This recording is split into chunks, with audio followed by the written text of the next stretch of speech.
final round of the FIDE Chess.com Grand Swiss tournament took place today, Sunday, in Riga. Remember, the top 2 players in the tournament would qualify for the Candidates 2022. Quite a prize. Now, going into the final round, Alireza Firouzja, the 18-year-old, led the tournament by half a point. So he just needed a draw, and that would guarantee a place in the Candidates. He was playing Grigory Aparin from Russia. And, well, let me show you very quickly what happened in this game, because actually the game didn't last very long. Here, Aparin has the white pieces, and he didn't push very hard. And in this position, it is indeed equal. The players repeated moves, and that sealed the draw for Alireza Firouzja. I'm delighted for him. I think it's fantastic that he has got a place in the Candidates. I think really, the top of world chess needs some fresh blood, and he is such an exciting prospect. So that meant there was one other place. So who would get it? Well, in the end, it was Fabiano Caruana. He was equal on points. He only managed to draw, and he was equal on points with Aparin, but Caruana won it on tiebreak. Well, I think Fabiano certainly deserves to be in the Candidates tournament again. Who knows? He might, he has a very good chance of qualifying for the world title match when it takes place in either 2022 or 2023. It's not absolutely clear yet.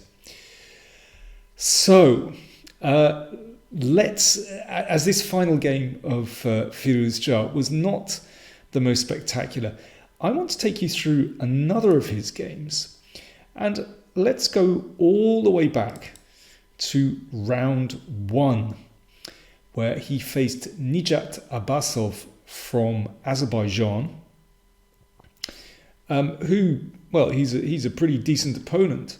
So let's have a look at this one. I don't think it's going to be a surprise when I say that Firouzja won this game, but let's see how he did it, because I thought it was very interesting actually. Akara Khan. Well, this has been shown by Caruana and many others to be a very, very solid choice for black, and theoretically it is hard to push this one over, as Magnus Carlsen found. d4. So the other move, of course, is just take pawn on e5. But, well, this was tested quite a lot in Caruana's games in 2018. Knight d2. And actually, Caruana with black was doing pretty well in this position. There was, a game, for example, Vityugov against Caruana from Baden-Baden 2018 that now went queen d7. That's a fascinating move, actually. Means that basically this isn't much of a threat. The endgame, when the queen gets exchanged here, is actually fine for black. Very interesting move. I'm sure that Firouzja was ready with an improvement there. But anyway, and the other move, Grushuk against Caruana from Berlin 2018, in fact the final round of the Candidates tournament in Berlin, simply went like this. And, well, in fact, it's interesting that, in fact, Firouzja had exactly this variation in one of his later games in the tournament against Nijat that went like this. I'm just going to go through this really quickly. It's quite clear that Firouzja has done his homework in this line, because here Grushuk against Caruana went a3, and it was a very, very complex game, but if you recall, Caruana won that last round game. Instead, Firouzja improved with bishop e2 in this tournament, and here, well, he managed to get the advantage. I mean, it took a lot to grind this one out to a win, but I thought it was very, very impressive. opening preparation. So that was the later round in this tournament in Riga. But in this first round, Abasov played bishop e7. And that allows this exchange going to an endgame. Now, the king has not been displaced, but nevertheless, of course, the bishop rather gets in the way for the moment, meaning that, well, white basically just has the freer development. So can white make anything of this very slight lead in development? So knight d7 looks reasonable to attack that pawn on e5, bishop f4, and knight c5. So that is potentially a good blocker on e6, and then, you know, it's going to be hard to bring that one into the game. But let's have a look anyway. Castle's queenside. So you can see that Firouzja has a lead in development, and it's just much easier for white to play this position than black. Bishop c4. I mean, this is nice classical development. Bishop e7. Now, of course, stationing the knight on e6 wouldn't be so great. Let me just show that very, very quickly. I mean, just in principle, let me show you what could occur. I mean, this is obviously not a very good move. But for example, after this, let me just exchange everything off. I mean, this is not good for many reasons. I think probably rook d6 is a good move here, but you can see that here it just makes no sense at all. You know, this pawn just drops here. So basically, you know, the blockade on e6 isn't possible here because the e-pawn is too vulnerable, and there you go, rook e1. Well, optically, I think we can see that this is simply better for white now. But there's potential counterplay. Watch out for this pawn move, b5, h3. Okay, that takes control over g4, of course, stops bishop g4. h5 prevents the expansion. Of course, if b5, then the bishop can just drop back, and then c6 is vulnerable. You know, it could be that this bishop just emerges on g4. Still looks very pleasant for white. So after h3, h5 stops g4. a3, so that gives the bishop an escape square on a2 if b5, so that the bishop is maintained on that really beautiful diagonal. Bishop d7 from black, king b1, tidy move, just waiting for black to commit. b5, and the bishop drops back to a2. Now, is this a good move or a bad move? Yes, there could be counterplay with b4, but it does weaken that c6 pawn. So, you know, there are pros and cons to playing b5. But maybe this is just a difficult position for black, full stop. But I really like Firouzja's next move. He really goes for it, puts the pressure on his opponent. g4, excellent idea. So he's basically starting a very nice initiative on the king side. This pawn controls f5, so knight f5 could well be coming soon.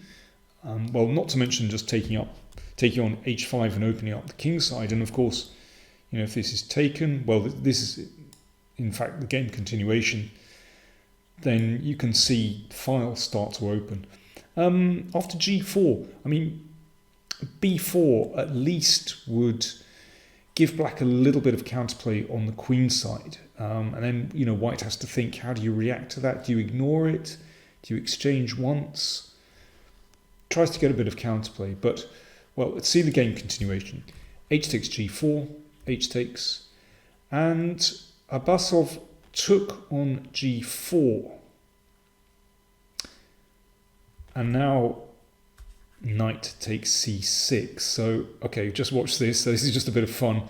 If bishop takes rook, knight takes bishop check, rook h1, And that's a very famous mate on the H-file. Anastasia's mate. I can't remember why it's called Anastasia's mate, but there you go. It's very picturesque. So the bishop on e7 needs defending. So rook e8. And rook d5, it was, of course, en prise on d1. Now there's a threat to take here and take on c5. And, you know, these pawns start to look vulnerable as well, and it's clear that white is doing very well. If knight e6, then you can just drop the bishop back. And I think white's position is superb here. So rook c8. So if knight takes, rook takes, and you can see the rook will defend the knight on c5. Knight a7, rook a8. And the pawn on b5 drops, so it looks already like a winning position for white. But, well, watch how Firouzja finished off the game. Rook b8, knight c7, attacking the rook, rook a7, and here we go. e6 just blows the position open. That diagonal now opens. Finally, that bishop has come into play on the diagonal. Yeah, if this pawn isn't blockaded, there's always the danger that can happen.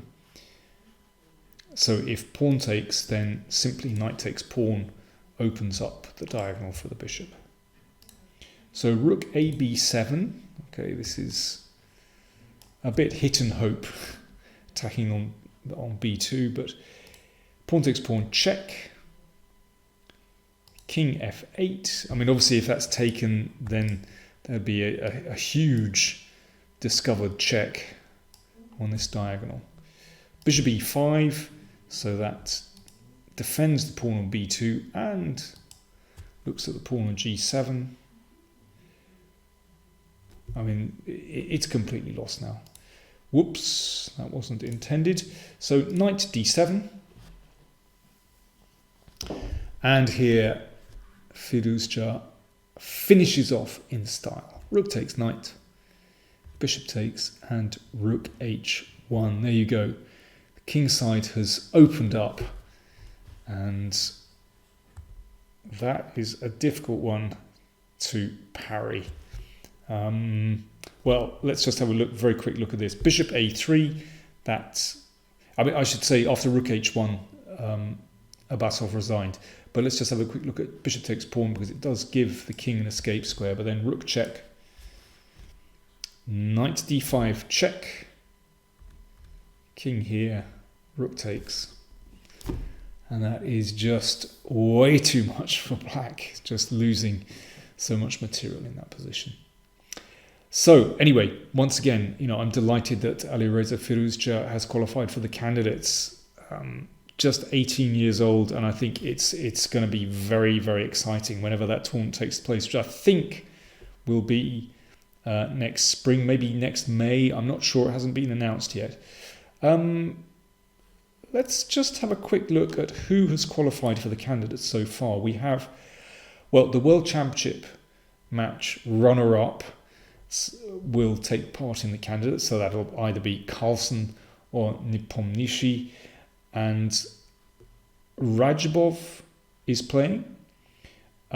He's nominated by FIDE. The top two finishers of the Chess World Cup, that's young Krzysztof Duda and Sergei Karyakin. Well, Duda is, you know, a younger candidate. That's really good news as well. Again, very, very uncompromising player. So I'm delighted that Duda is there. And then we have from this tournament Firouzja and Fabiano Caruana. And then there are two more places to be decided. There'll be the top two finishers in the FIDE Grand Prix. Now, FIDE Grand Prix is going to be held between February and April in the spring. And I think I should say that the top 13 boards today ended in draws. And I think there's a reason for that. That, you know, for example, Oparin, I don't think pushed it today with white because he wanted to secure his spot. The places 3 to 8 in the tournament actually qualify for the FIDE Grand Prix. So, for example, we have Aparin, Yu, Kaimer, Vasilyev, Predka and Shirov will all play in the FIDE Grand Prix tournament next spring. So that's the reason I think the players in the final round actually played a little bit conservatively. Anyway, more on that in a few months' time. We have the World Championship match to get out of the way first. So anyway, I hope you enjoyed the coverage of these final few rounds of the FIDEChess.com Grand Swiss Tournament. Really exciting event, and certainly we've had a very exciting result. Don't forget, like, comment, share and subscribe, and do consider supporting us via Patreon or PayPal. See you soon.